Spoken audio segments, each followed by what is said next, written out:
Hello, and welcome to 10 Emotions, a podcast dedicated to exploring the complex human stories behind the headlines. I'm your host Mamta, and today we are not just talking about a case, we are talking about a tragedy that forces us to confront a heartbreaking question. What makes a young, promising life feel so hopeless?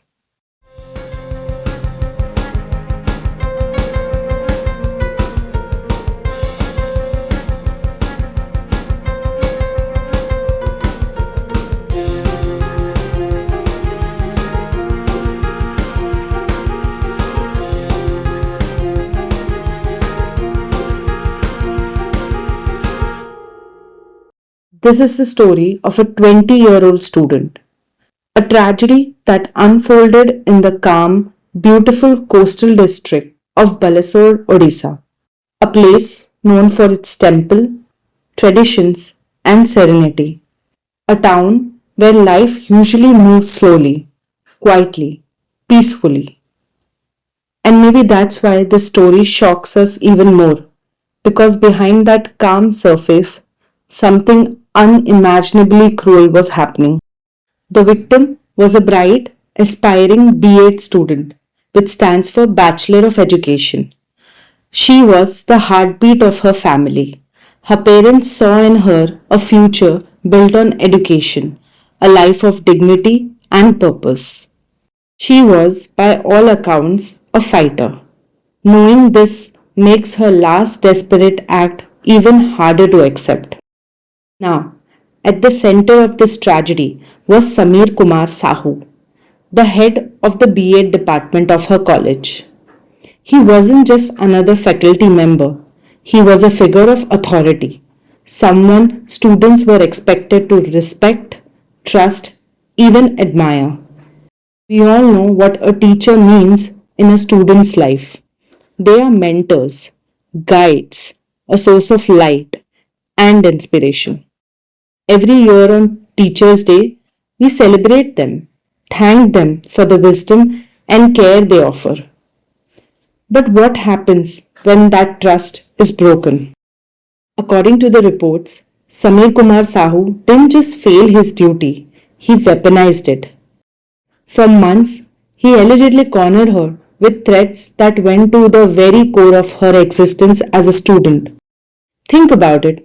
For students, marks are not just numbers, they decide your future. Whether you pass, whether you graduate, whether you get a chance at the life you've always dreamed of. And Samir allegedly held that power in his hand. He is accused of making her believe that unless she submitted to him, he could fail her. He could ruin her academic record. He could undo years of hard work with the stroke of a pen. We can just imagine the fear of sitting in class, the anxiety of preparing for exams, the dread of checking your result, all the while knowing that one person could snatch it all away. But that wasn't all. Alongside these threats, he allegedly subjected her to months of sexual harassment. Her classroom, which should have been a place of learning, of safety, of growth, became a space of intimidation and trauma. We should understand this wasn't just a teacher misusing his role. This was a man allegedly twisting the very system that was supposed to protect her, using the academics, the very foundation of her future, as a weapon of control. The fear, the pressure, the feeling of being trapped, it all became unbearable. On 1st July, she wrote a formal complaint to college's internal complaint committee, the very body meant to safeguard students from such abuses. In that letter, she detailed the months of alleged harassment, the threat to fail her, the sexual advances, the unbearable pressure, and then she ended it with a chilling warning, stating if no action was taken, she would end her life. You might think such a desperate plea would spark immediate action, that someone, anyone, would have stepped in to protect her. But that didn't happen. The committee failed her. The system she turned to, The system meant to be her last line of defense left her exposed and all alone. 12 July 2025. This was the day when everything changed. An active student protest was taking place on campus. Students were demanding justice, not just for her, but for others who were also allegedly harassed. That morning, a video was recorded. It showed her inside the principal's office. But instead of seeing her feeling safe, we can see she was feeling pressurized. Reports say that she was told to withdraw her complaint. She was told she would have no future if she continued to fight. This was her last hope, and she could see her last hope was crushed in that office.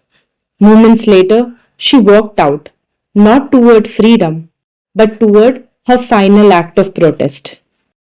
In the sterile silence of a college washroom, she set herself ablaze. She was later discovered by a fellow student who rushed to her aid. She was taken to AIMS Bhubaneswar with 95% burns. For 2 agonizing days, she clung to life, and then she was gone. A vibrant life, a bright future, extinguished in flames. After her death, the outrage that followed was immediate. Her family was completely shattered, and in an interview, they mentioned that her memory was now the only reason to fight. Her friends, still in disbelief, spoke of a girl full of life, courage, and conviction. They could not understand how the brave, outspoken person they knew had been pushed into such silence. And also, the community refused to stay quiet. Students and locals marched together, streets filled with signs, chants, and demands. Their message was clear: this tragedy would not be forgotten. Later, her family filed an FIR. The case was handed to Odisha Crime Branch. Investigators uncovered details that point to harassment, negligence, and an institution shocking inaction. Her suicide note and her video message both explicitly name Samir Kumar Sahu and the college principal. Both were accused for being responsible for her death. The police has filed a complaint under IPC section 306, which is for abetment of suicide. And soon after, both the principal and Samir Kumar Sahu were arrested. But the investigation did not stop there. In a shocking twist, two others were also arrested.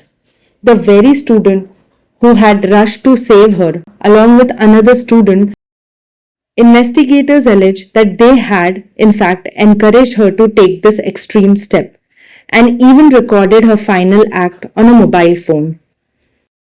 The arrest of these four individuals, the principal, the HOD, and the two students, reveal a deeper and more disturbing web of alleged manipulation and negligence.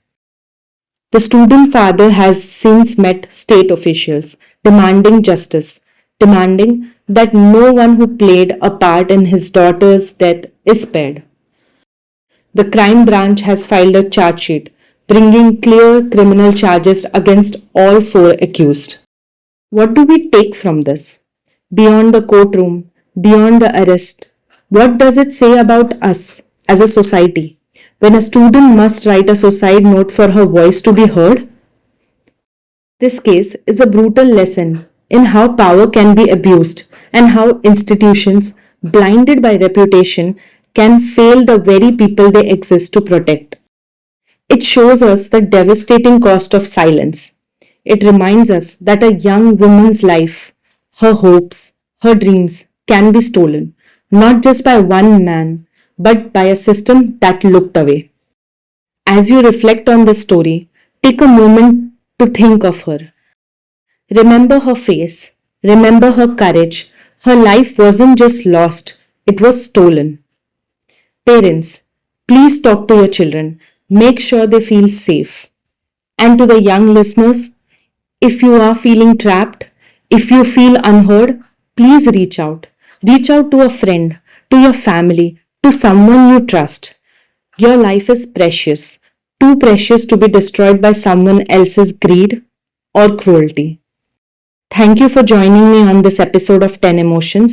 Until next time, let's all promise to listen more carefully, to act more quickly, and to create spaces where our youth feels safe. Thank you.